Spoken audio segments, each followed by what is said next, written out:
Ford has an inventory drifting up to 96 days. But the biggest thing is, this is the beginning. Get the engines sort of roaring. Who wins the most? Who wins the most? We're getting back to where Tesla is once again magical, and it's bringing people to talk about Tesla in new ways. There are these cult stocks.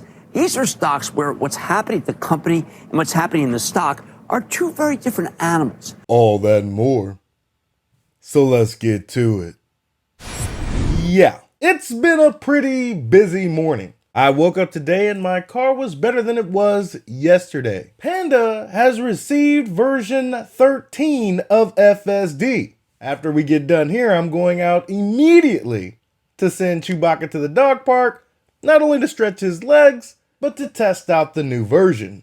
On top of that, TSLA seems to be up in the pre-market around 3.25%, currently sitting at $478.50. Needless to say, the stock has been on a tear, but for context, for the week, TSLA is up over 22%. For the month, almost 40%. And year to date, we are closing in on 100% gain. The way Tesla's been performing, you might see that by the end of the week. In the game of life, you've got winners and you've got losers. It's no different when you're talking about the automotive industry. Well, talked a bit of Tesla moments ago. Let's keep it on autos. Talk a little Ford. Tesla's a lot of mojo. That's a technical term for stock going higher. Ford does not have a lot of mojo. In this note by Jefferies, they're talking about, David, this is one of the reasons what can save the Fed when they cut. Ford has an inventory drifting up to 96 days. That says to me, price cuts. Way too much, too much. And by the way, that's far more than GM, 26. Wow. I mean, GM and Stellantis have much lower inventories. And David, they have this gigantic cumulative gap of $8.5 billion warranty and quality problems. They have warranties and extended warranties where the cost of fixing is way too high, and parts have gone up huge during the COVID period. Best of luck to Jim Farley and Ford. They're gonna need it, ladies and gentlemen. The next few years are going to be arduous for Ford. But if they can stay the path, do what is necessary to drive the cost of making battery electric vehicles as far down as humanly possible, they could eventually license this software of FSD from Tesla. But they're going to have to abandon these dying parts of their business. Some really tough decisions are going to have to be made. It's yet to be seen, though, whether or not Ford is going to be able to make those decisions. Should we be surprised at all at the fact that these stocks are once again surging, that they're hitting in many cases new highs almost every day? I think it's get the popcorn out, because it's just the start of what's going to be the AI revolution as the second, third, fourth derivatives play out. And me and you've talked about it. Trump administration in. That's a Goldilocks scenario for tech, deregulation from FTC to NHTSA and others. And that's why when you look at Tesla and others, the street now is just starting to realize, I think, how this plays out. And that's why I think over the next 12, 18 months, NASDAQ 25,000. Okay. But the biggest thing is, this is the beginning. Get the engines sort of roaring. Who wins the most? Who wins the most? Well, I think Microsoft is going to win the most in terms of, from an M&A perspective, and they're going to get aggressive on M&A. I think you're going to see Alphabet and Amazon also continue to expand, not just from a cloud perspective, but when it comes to chips. And I continue to think the biggest winner in all of this, at the top of the mountain, is Musk and Tesla. They continue to be the biggest winner. It was a bet for the ages in terms of Musk betting on Trump. Boy, it seems like the bears are in deep hibernation when we're talking about Tesla. I mean, we're kicking off this show with Dan Ives. There's not a whole lot I'm about to disagree with from any of the analysts that come next. Let's go ahead and roll a quick montage of the sentiment so I can go ahead and experience this version 13. Dan Ives, of course, who's a longtime Tesla bull, but even this price target, I think, is a bit eye-popping given the fact that we closed at records last week for $36.30 a share, roughly, after gaining 12% last week. I mean, one of the best performers in the S&P 500, but now Ives is really betting big on the fact that we could continue to see some upside, raising his price target to $5.15 a share. That's up from $400 400. The high right now among analysts was 421. So also implying some significant upside and even above his price target previously by about 30%. Andy, you've been beating the Tesla drum for as long as I've been covering markets, and I think it's time for a very deserved victory lap for yourself and your team, because this is one of the most monstrous rallies over the last quarter that I've ever seen from a mega cap company. I mean, I know we've seen the stuff with Nvidia in the last year, but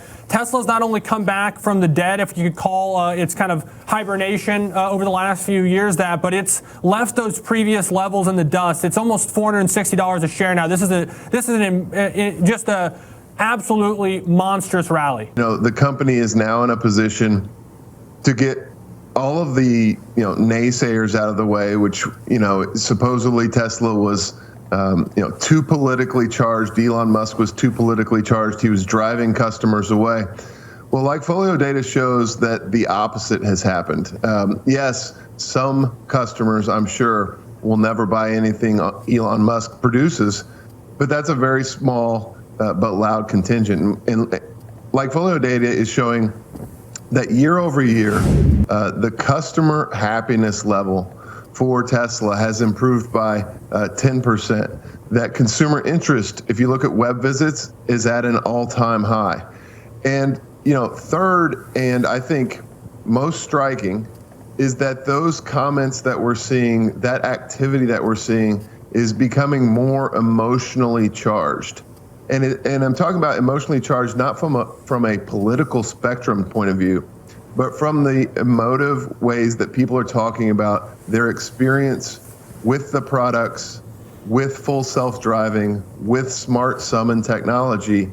We're getting back to where Tesla is once again magical, and it's bringing people to talk about Tesla in new ways. And I think that full self-driving is only going to continue to do that. The Cybertruck, as polarizing as it is only going to get people to continue to do that. So from a like Folio perspective, all things are looking good in terms of data, in terms of the consumer point of view, in terms of the affordability of the vehicles, EV tailwinds, and now Musk has made a big bet politically and has won. But last night, my Tesla drove me from a steak dinner downtown, through the downtown streets, onto the highways, hit the exit, goes through my neighborhood, four-way stops, all the way to my driveway without a single intervention, completely comfortable with me and my family in the car. It's something I thought was not going to be possible for years, if ever, is already here. And I think when you extrapolate that to the potential economic output of that, and the autonomous taxi EV future, that being closer than we thought is a major boon for Tesla's profitability, for its expansion globally, all of the things that Elon Musk has been talking about for a very long time that, a lot of the doubters and the haters and the naysayers said wasn't true. He's once again proving them wrong. I mean, I can remember when they said the Model 3 was never going to be mass produced, and now in the Model Y are two of the best-selling cars in the world, not even EVs, but best-selling cars in the world. So the guy's consistently proven people wrong. He will continue to do so, and we think Tesla's hit, kind of that ultimate tipping point where it's gone from speculative to inevitable. What's the case for Tesla in 2025? Is it about the full self-driving? Is it about, Elon Musk always says Tesla is more than just an EV company. It's an AI company. What's your view on it for 2025? What makes it constructive for you? The next S wave of growth that we're seeing in Tesla are in the multi-trillion-dollar addressable market. So that's autonomy and humanoid robots. And ultimately, those are AI products. So I believe that the market itself is doing a bit of a repricing, but ultimately we're talking about the future of transportation here. And when we look out, ultimately we believe the dominant automotive platform will be EVs paired with autonomy. The legacy OEMs are either cutting or removing both their EV and autonomy programs. So Tesla is in basically a one-of-one position to capture that market, if things proceed as we expect. Again, the energy business is growing 50% a year. It's still a nascent business. So from our perspective, we're still in very early innings here, and this is a play that we see compounding out throughout the decade. Sometimes the action in a stock just seems so obvious, yet you only notice it after it happens. So on a day where we're all anticipating what the Fed will do on Wednesday, with the Dow dipping 111 points, S&P advancing 0.38%, NASDAQ gaining 1.24%, to a record high, by the way, I think it's worth reflecting on why we didn't grab hold of certain opportunities, ones that in retrospect seem so obvious, so we don't miss similar ones in the future.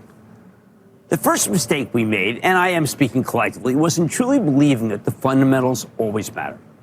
I know from experience that this is just not always true. For example, there are these cult stocks. These are stocks where what's happening at the company and what's happening in the stock are two very different animals. But unlike meme stocks, cult stocks have such a loyal shareholder base, they can trade independently of the business for years and years. The most obvious example, Tesla. This rally since the election is one for the ages. It's a move that, in retrospect, everyone should have seen coming, right? I mean, why not? Elon Musk has been all in with the winner of the presidential election. The electric cars are doing much better than everyone else's. Full self-driving could be around the corner. But now let's look at what might have kept you out of the stock. If you go back in time to when we found out that Elon was a big-time Trump supporter, the media was filled with, "How long will that last?" chatter. The president-elect is famously mercurial, while Elon Musk is obviously brilliant but equally arbitrary and capricious. The idea that these two could bond in any way before they clash seemed inevitable. Plus, electric vehicle sales, they were sinking everywhere. We saw adoption slow for all EVs, including Tesla, in the United States. The competition in China, it became cutthroat. Musk's Tesla is a relatively high-cost producer. Numbers, the estimates, they kept going lower. Plus, there was this lawsuit about him getting his bonus where it wasn't clear that he'd stick around as CEO if he lost. Too easy to pivot to some other part of his empire. Now, of course, the reality turned out to be quite different, but it was easily missed by the numbers guys on Wall Street. First, the public is back into the stock market bigger than ever. The public doesn't listen to Wall Street research. Many don't even know what it is. Others think it's worthless. The public knew one key thing that the analysts didn't. Musk was incredibly close to Trump, spent hundreds of millions to help them win. So as long as Trump won, Tesla was going to be a huge winner. You had to be on board. You had to believe. It was like a sports team. As it is, it turns out Tesla has more driving on self-data than Google-backed competitor Waymo. Data that Trump will buy into, maybe, and crown Tesla the full self-driving winner versus the piecemeal city by city approach of Waymo. Maybe it gives them the whole interstate highway system. I don't know. It also helped that GM dropped out of the self-driving taxi business, making Musk view more of reality. Tesla's much more than just a vehicle company. It's a tech company on wheels. Of course, Tesla's up 86% for the year, with nearly all of that coming after the election, when we realized that not only is Musk tight with President-elect Trump, he's helping reform the government to Trump's liking, doing a lot of this, or he plans to. Once you get a CEO with that kind of political influence, it's easy for the faithful to imagine the unlimited possibilities, which means they're no longer constrained by the price-to-earnings multiple. They'll pay anything for Tesla, much higher than these prices. They're actually insensitive to price. Oh, and did I mention that brokerage firm Mizuho just upgraded the stock from hold to buy off of an improving outlook under the Trump administration a few minutes after the market closed? In conclusion, in my personal opinion, Tesla is just getting started. Being up damn near 100% year to date might seem like you've missed the train. But even at these prices, I still have a monthly recurring buy for TSLA. In the long term, we're talking about a multi-trillion-dollar company that's only worth about $1.5 trillion. Now, this isn't financial advice of any kind. I'm just telling you what I'm going to do with my money. And I see no better place to put it than with Tesla. Whether it goes up or down in the short term, I know in the long term, this is going to blow the socks off of anybody that's following it. I just know I want as many shares of Tesla as I possibly can before they start making money off per mile. Times, they are a-changing, and with it, so will our mobility. I just happen to feel that Tesla will be at the forefront of that change. That's all I've got for you today. Be easy. Peace.